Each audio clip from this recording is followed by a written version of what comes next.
Aloha.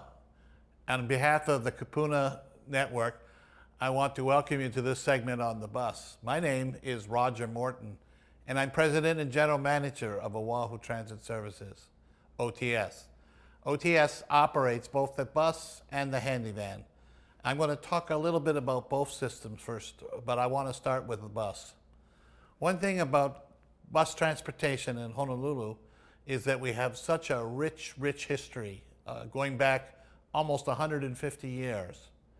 The original transportation system on Oahu consisted of something called the Hawaii Omnibus, and that was something that started around 1860. The purpose for that was to provide a mule-drawn transit connection from downtown Honolulu, from Nu'uanu and downtown, to Oahu College, which is now Punahou School. Later, in 1898, our predecessor, the Honolulu Rapid Transit and Land Company, was incorporated by Kama'aina folks such as Thurston and the Castles, the Cooks, and other names that are really rich and familiar in Hawaiian history. The decision to incorporate was done in 1898, and the first service, which was an electric streetcar system, started operating in 1901. Now just think back a little bit, that from the time the company was organized to the time that rail transit started operating was only 3 years. Rail transit was built in those days because there was a tremendous demand for transportation. Remember, this was 1898, 1901, and automobiles really were not a part of our island fabric at that point. And so street railways in Honolulu, as well as in all other parts of the US, became a great money-making enterprise, and investors were willing to invest so that they could get the franchise right from the territorial government to operate a transit system in Honolulu. Now, streetcars were a reality and grew until about the mid-20s.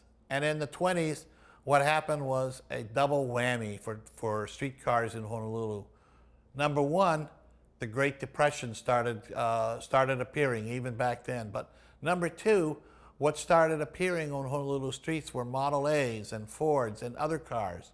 And quickly, as automobiles became more prevalent in our island fabric, the demand for transit started going down. And the investors who invested in transit had to pull in their horns and stop expanding.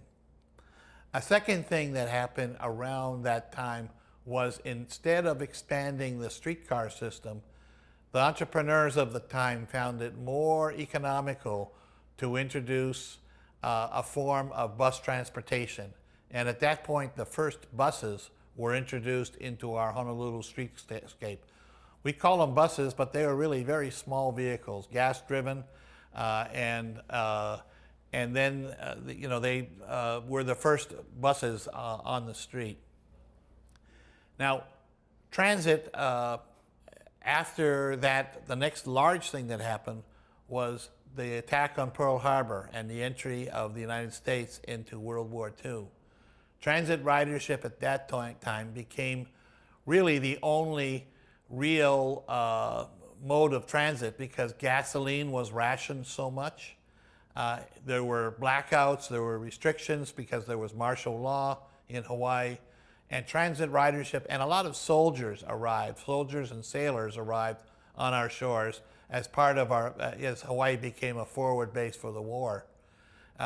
One of the impacts on transit at that point was that our ridership just soared. It went from about 20 million people per year to over 130 million people per year in a span of 2 or 3 years. Just phenomenal growth. But then after the war, there became a period of rising affluence as we transitioned back to a peacetime in Hawaii. And people got more affluent, they bought more cars, and transit ridership started declining again. It declined, it kept on declining and declining and declining, and it followed a vicious cycle that was here, as it was in many other services. Declining ridership coupled by reduced service, which caused more declining ridership, which resulted in more decreased service. And it was a spiral down for transit in Honolulu. About that time, in the mid-50s, another name appeared on the scene, and that was Harry Weinberg. Now, many of you know of the Harry Weinberg story and the names that he has and all the good work that he's done in Hawaii with the Weinberg Foundation, the many, many public services that has his name associated with it. Well, Harry was born in Scranton, Pennsylvania. He got rich initially by buying the Scranton transit system. He used that money to and ended up in Hawaii, and he became a stockholder and ultimately the owner of the Honolulu Rapid Transit and Land Company. And you folks will remember when I started, I said it was the Honolulu Rapid Transit and Land Company, because while the company was cash poor because of the decline of ridership and revenue, it was land rich, because back in the day, one of the things that these street railways did was they also became developers.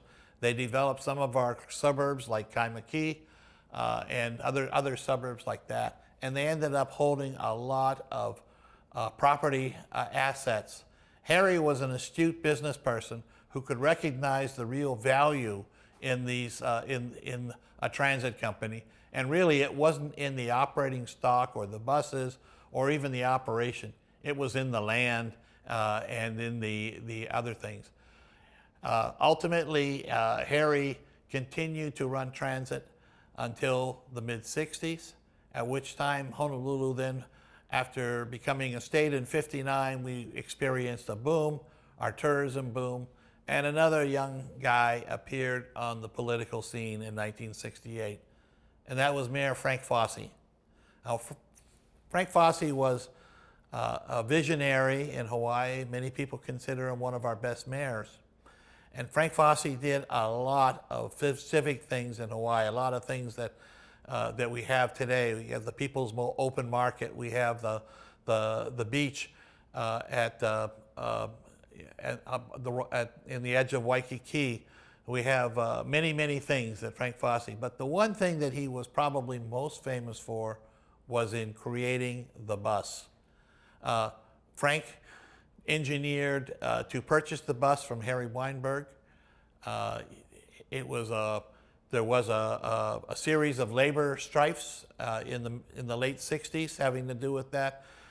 In 1970, on January 1st, HRT actually went on strike, or actually it was in October.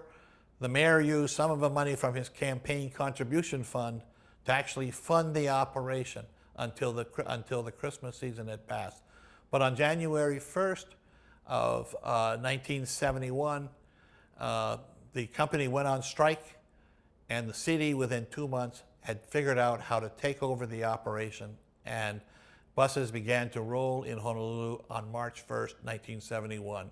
Now, March 1st, 1971 is only a few months from March 1st, 2021 is only a few months from this taping, and that'll be our 50th anniversary of the bus in Honolulu coming up in March. After the city took over the bus, they had a whole new ball game. They introduced island-wide transit service in 1972, 73, and 74. They began to buy newer equipment to replace those green Hornets that people had become accustomed to. And one of the most important things that the mayor did around that time was he made transit free to all of our kapuna. Anyone older than 65 back then could obtain a free bus pass from the city. And some of those bus passes, if they were issued way back when, we continue to honor them for as long as a pass holder held them. We called them the Gold Pass. But now, going on, the city continued to expand transit. We went island-wide, and today we have a very mature transit system. We have one of the highest per capita transit riding rates in the country. We're fifth, which is notable because the only cities that are really higher than we are cities with lots of rail transit, lots of history and years of rail transit. Number one being New York City, but also Boston, Washington, San Francisco, and then Honolulu, and then Chicago. So we're proud that so many of our residents, including our kupuna, ride transit. Now, how many people ride transit in Honolulu? Up until this current COVID crisis, we would have about 70 million people a year that would ride our transit system. And that would include about 25 million kupuna who have fallen in love with the bus and ride it every day. How many people have bus passes that are seniors? Right now we have about 45,000 passes that our kupuna have in circulation. So we're very happy and pleased with just the amount of ridership that we have on the island. We've expanded our service, and now what do we have looking forward to? Soon, within the next year, at some point, we're going to open up the Honolulu Rapid Transit system, the new rail system. Now, that is not going to be operated by the bus company, but it will be something that we will integrate with very, very closely. And that's, I think, is our future for buses in Honolulu. The bus, as I said, has a very rich history. It's a great place for our keiki to think to work for. And for that, I'm grateful that it's given myself a great career. I want to thank everybody for watching this little segment, and mahalo for riding the bus.